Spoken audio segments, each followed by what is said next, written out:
Franck Ferrand raconte sur Radio Classique.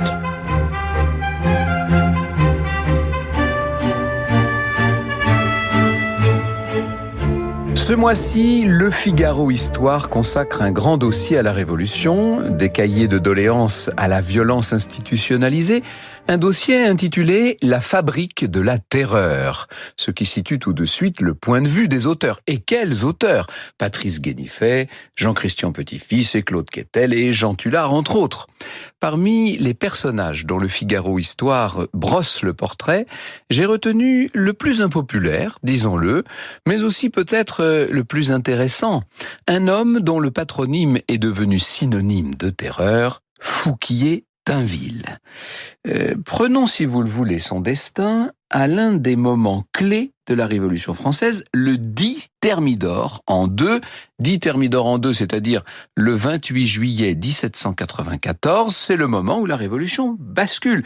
Et sur ce qu'on appelle la place de la Révolution, qui plus tard deviendra la place de la Concorde, le couperet de la guillotine est en train de s'abattre sur un homme que beaucoup croyaient 3 jours plus tôt au faîte de la puissance, Maximilien de Robespierre.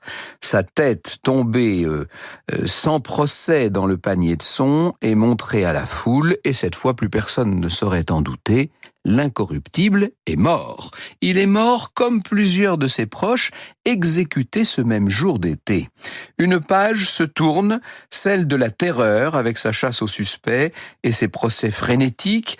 À présent, les hommes au pouvoir, on va les appeler les Thermidoriens, puisqu'ils ont accompli cette révolution dans la Révolution, cette cassure de Thermidor. Les Thermidoriens, donc, cherchent un équilibre, à eux de poursuivre la Révolution, tout en cherchant à se démarquer de ceux qui viennent de chuter. Et ça n'est pas très simple, puisqu'il y a pas mal de monde parmi eux qui a trempé de façon plus ou moins efficace, plus ou moins évidente dans les récents excès. Alors, qui faut-il punir et qui faut-il sauvegarder ? Et encore, sur quels critères ? Vous voyez un peu l'atmosphère délétère qui se répand, où se mêlent mauvaise conscience, ambiguïtés diverses et intérêts politiques.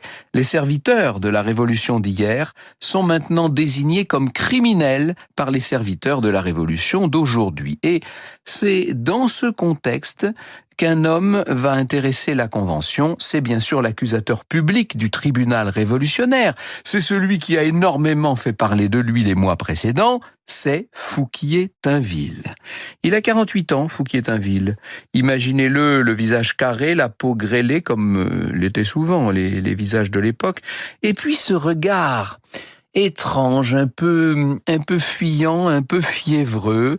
Il est le nouveau mouton noir de la nouvelle Révolution et on peut dire qu'il a le physique de l'emploi, celui qui était né Antoine Quentin Fouquier de Tinville en 1746 en Picardie, à Herouel exactement. Il était né le 10 juin 1746, donc au beau milieu du règne de Louis XV, dans une famille de plutôt petite noblesse.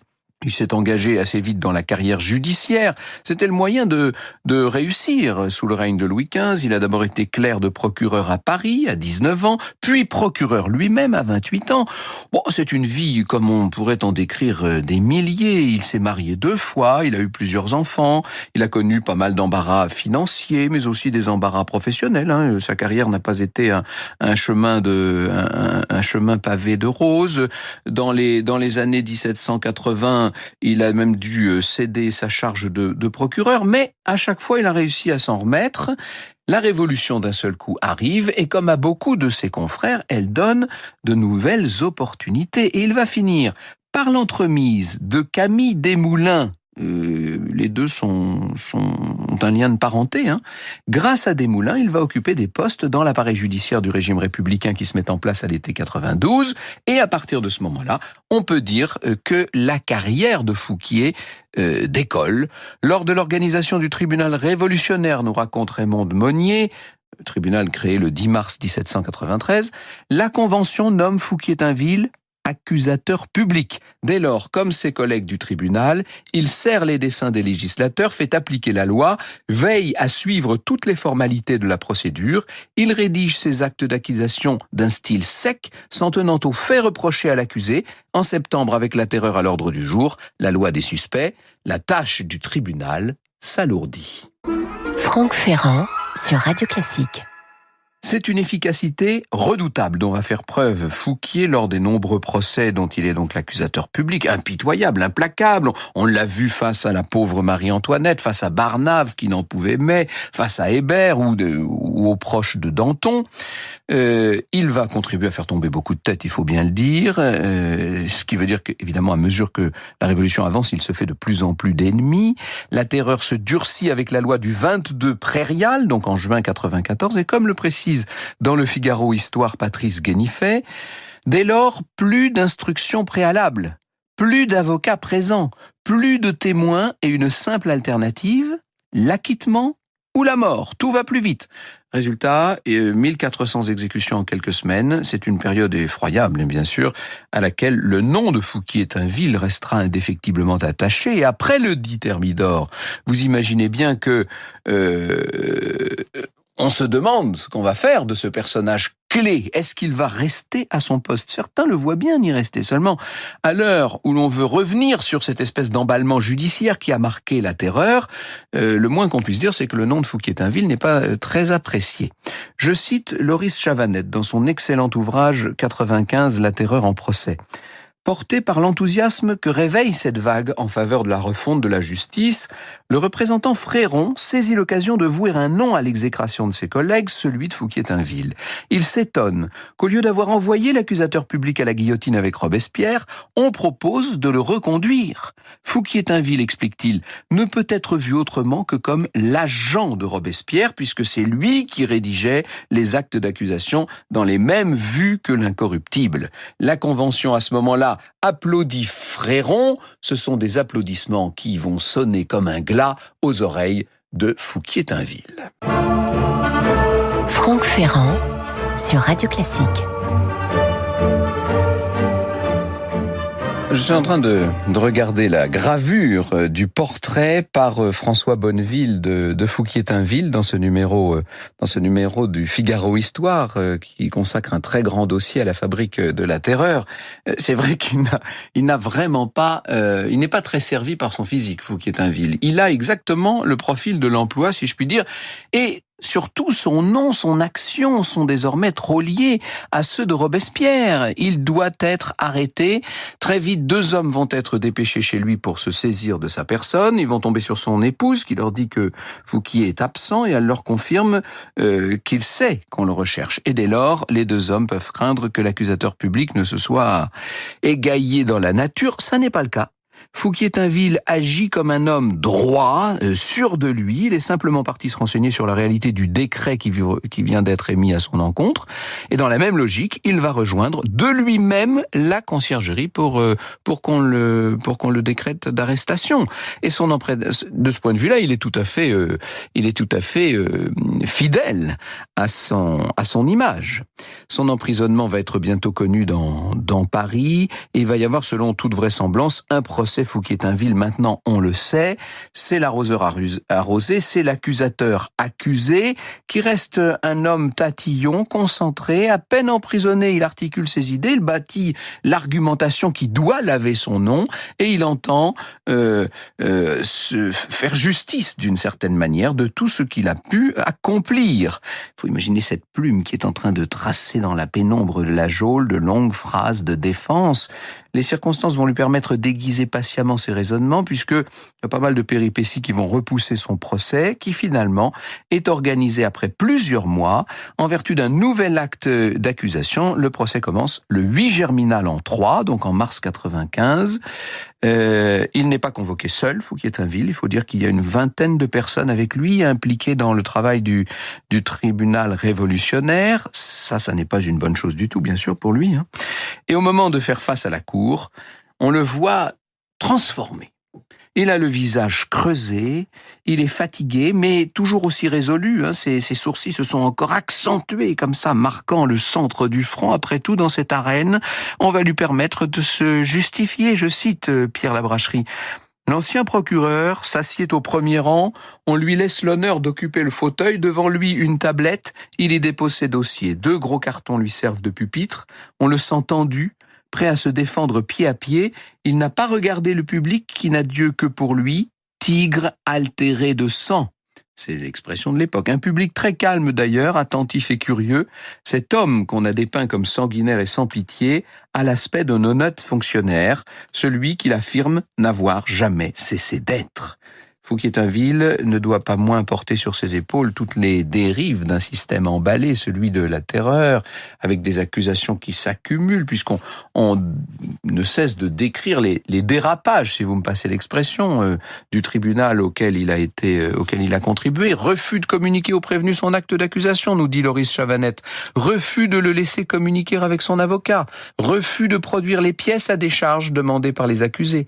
Refus d'accorder la parole à la défense. Tri des jurés, pression exercée sur eux, envoi à la guillotine d'individus ni condamnés ni jugés, exécution de femmes peut-être enceintes, pratique de l'amalgame, signature de jugement en blanc, à quoi sont ajoutés des actes de prévarication, etc. Bref, une liste bien compliquée. Et face à ce torrent, Fouquier a du mal à poser des idées simples, mais il le fait néanmoins. Lui explique qu'il ne faisait pas partie des suiveurs de l'incorruptible, il travaillait au service de la loi dont après tout il n'était pas à l'origine.